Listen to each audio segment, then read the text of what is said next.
ત્યારે કહ્યું કે માણસની જિંદગી એક ફૂલ જેવી, જેમ કે નગીનભાઈ એમનો દેહાત્મા હોય અને દેવલોક પહોંચ્યા હોય, પણ એમનો આત્મા અમર થઈ ગયો કે ભાઈ નગીનભાઈના ત્યાં પ્રસંગ હતા, આટલા બધા કલાકારો આવતા હતા, એ અમર થઈ ગયા. જેમ કે મણિરાજ બારોટ હાલની તારીખમાં પણ તમે યાદ કરો છો, અને એમના થકી બધા કલાકારો ગીતો ગાય દેશ વિદેશ.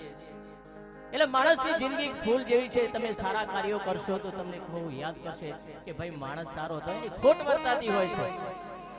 એટલે એક વખત માળી બગીચામાં જાય અને ફૂલ વીણે છે, ટપ દઈને ફૂલ વીણે, તે કળિયો હસતી હોય, ત્યારે ફૂલડા એને જવાબ આલે કે આજ અમારો વારો, કાલે તમારો વારો.